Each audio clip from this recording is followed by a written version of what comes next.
Let's come in an attitude of prayer as we get ready to interpret the word.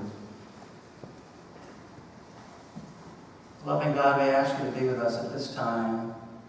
Open up our hearts and our minds to receive the message that you intend to speak to us today.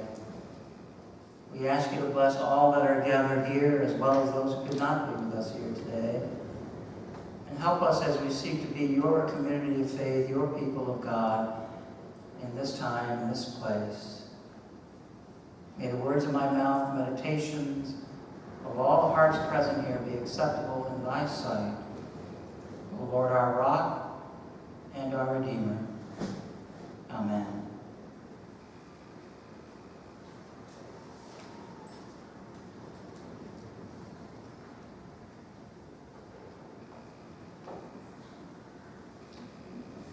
Have you ever had just one of those days when no matter how hard you try, things just don't go right? That happened recently to Kevin Na, a Korean-American professional golfer.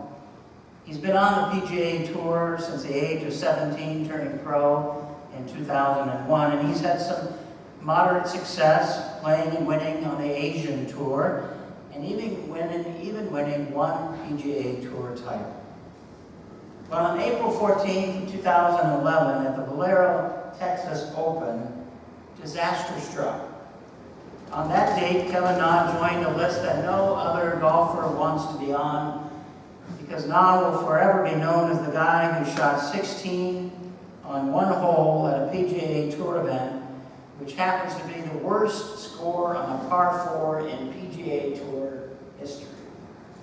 Now, if you're not a golfer, a par 4 means that you have 4 strikes to the ball to get it into the hole. And 4 good golfers regularly will put it in the hole in 4, 5, maybe 6 shots.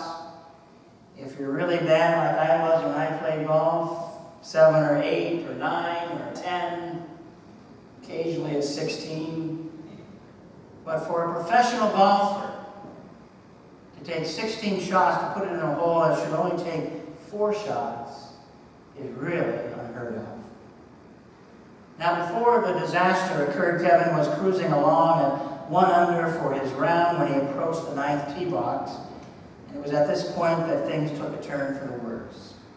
After blowing his tee shot into the woods and finding his ball hidden in a patch of brush and thorns and limbs, Kevin decided it wasn't worth blasting it out. So he went back to the tee, where he proceeded to knock his second shot well right again back into the woods.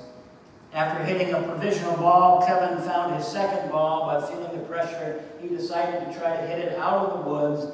His next shot hit a tree, it ricocheted off his leg, and it went behind him. Bob, you never have experienced this, right? On a golf course. Bob, I gotta wake up Bob. He would do it in 3. He would do it in 3. So that's a penalty stroke, and it goes behind you. And so from there, where his ball was resting, he couldn't hit his next shot, so he took an unplayable, and that's where Kevin really became unglued. He proceeded to hit that ball deeper and deeper into the woods with every shot, and at one point he almost hit his caddy who was walking in front of him. And finally, after 12 shots, Kevin got out of the woods. It took him another 4 shots before he carded his 16. He went from 1 under to 11 over par on the scoreboard. At least Kevin can rest easy knowing that he didn't come close to the worst one-hole score in golf history, which is dubiously held by Tommy Armour, who scored a 23 on a par 5 at the Shawnee Open in 1927. This occurred 1 week after he had won the U.S. Open. We all of us have days like that. Days when things just won't go as we might expect them or desire them. And sometimes those days are much worse than shooting a terrible golf score. They involve situations that shake us up, that make us uneasy, that threaten to undo us. As individuals, we have our own bad days. but we can also have them as whole communities. Back in 1997, I lived in northwest Minnesota when the Red River overflowed its banks and flooded cities and towns and surrounding areas.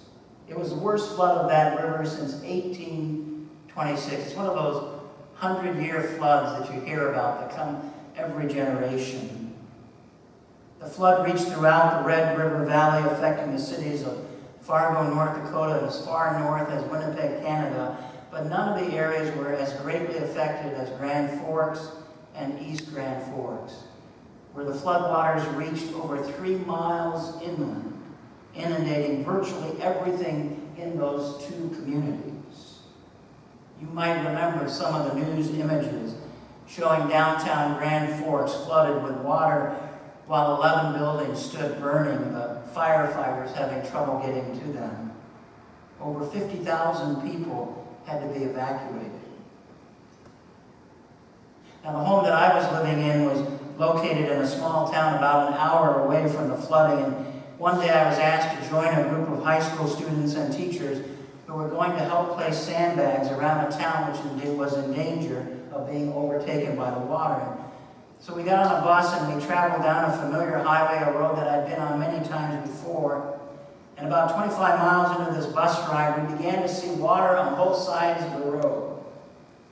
Now, normally there was fertile farmland as far as the eye could see, but on either side of the road, all there was water. It was like one gigantic lake. And we arrived at that little town, which was surrounded on 3 sides by water. The townsfolk were building up 3 makeshift levees around the town, and we worked for hours filling the sandbags, carrying them, and placing them on trucks, which took them out to the various places on those temporary dikes. And that same scene was repeated over and over in different communities. That small town was very fortunate. They survived, but many others did not.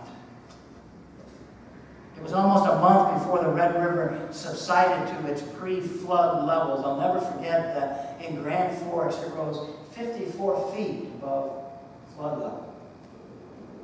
The damages for the Red River Valley were $3.5 billion, and the people in those affected areas had many bad days, struggling individually as a community to rebuild their homes and their businesses and their churches and their lives. And many people didn't return because they didn't want to go through another day or a series of days like those. Both of our lessons today, the Old Testament and the Gospel lesson, are written in response to a series of very bad days experienced by large communities. Our Old Testament lesson was written after the Israelites had returned home from the Babylonian exile, which had lasted some 60 years. Imagine being forced away from your home for 60 years. A lot can happen in 60 years. Babies are born and loved ones die, and whole families are separated, unable to experience the joys and sorrows of life together. And when the exile finally ended and the Israelites were finally allowed to come back to their homeland, what did they find? They found a city of Jerusalem in ruins, and the temple, the center of all their religious life, in rubble. The Israelites had experienced much hardship during their exile, and returning home didn't seem much better either. And the lesson today we have from the prophet Isaiah. He comes into the scene of despair, into this horrible mess, and he asks the people to have faith in God's creative power.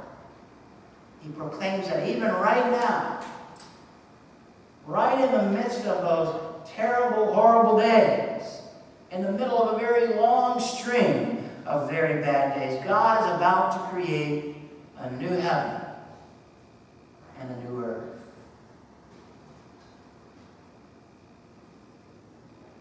Like the prophet Isaiah, the writer of the Gospel of Luke is also addressing a community in the middle of crisis. A fledgling Christian community was under harsh persecution. This is 70 years after Jesus' death. Proclaiming your belief in Jesus meant arrest and appearance in court and jail and possibly torture and maybe even death. And so we hear these words from Jesus in our gospel lesson. They're meant to encourage the faithful. Jesus recognizes that following him is not the easy path. That loving your neighbor as yourself is not the smooth way. That forgiving those who persecute you is not the most pleasant thing to do. Refraining from violence to attain your goals doesn't seem very effective. He knows that following him will create hardship and sacrifice. Both of our lessons describe communities that are experiencing a series of just one of those days. Those days when things aren't going the way they're supposed to. When things just don't seem right. The great Old Testament theologian Walter Brueggemann says that we live in a culture that in many ways is becoming unglued. Listen to what he writes and see if it doesn't describe some of the things that we experience in this culture in which we live. For all our intellectual sophistication, seemingly assured affluence, and confidence in our technology, a deep, unsettled feeling that things are indeed falling apart. Our best institutions seem oddly dysfunctional. Churches worry about survival. Courts only sometimes yield justice. Medical institutions provide sporadic access and care. Schools occasionally educate, and all our institutions seem in deep crisis of purpose as well as finances. The presence and threat of violence is everywhere on TV and randomly in our neighborhoods as well as in our popular policies of defense. Doublespeak has largely driven out serious political discourse so that a genuine public agenda is difficult to imagine. Does some of that ring true? Like the Israelites coming home to a ruined city and temple, and like those early Christian communities that were facing persecutions, you and I live in a world that feels sometimes terribly unglued. And it's in our gospel lesson that Jesus says something that at first strikes me as very odd. He says that in those unglued times, in those days when things aren't going the way they're supposed to, there may be opportunities for you and I to bear witness to a different reality. One in which God is continuing to work out God's purposes. Is it possible that the hardships that come our way, those days we experience when nothing goes right, are really opportunities for us to witness to the enduring and the steadfast love of God? Are they a chance for us to be bearers of God's love as expressed to us in Jesus Christ? Is it possible that the voice of the church, the body of Jesus Christ, can be of special relevance in this day and in this culture and in this world? Do you and I have an opportunity to proclaim through our own words and actions that God is indeed creating a new reality right now, even in the midst of this unglued world of ours? Can the church be the place where we wrestle with those problems when we or the world around us is having just one of those days? In this season of stewardship, I'm reminded of a saying that someone once shared with me. People don't give to a budget, they give to a vision. What's the vision? Well, I believe it has something to do with that communal harmony that's spoken of by Isaiah and by Jesus. A vision that seeks to address the disparity that is in our world.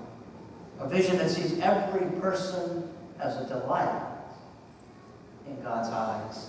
A world where we treat our neighbor with the same respect that we treat ourselves.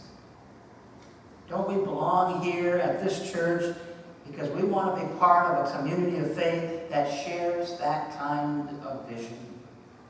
Don't we give of all of our resources because we believe in the vision that focuses not on greed and personal glorification, but rather on giving and sharing and humbleness? Don't you and I seek a vision of a world of forgiveness and acceptance rather than a hardness of heart and rejection? Yes, this world that we live in often comes unglued. Sometimes our lives get like that. There are moments when we don't know where to turn, and we certainly don't have all the answers. But somehow I find that we always seek to return to that vision. We return to God's steadfast love, and we realize that even in the middle of just one of those days, God is about to create new heaven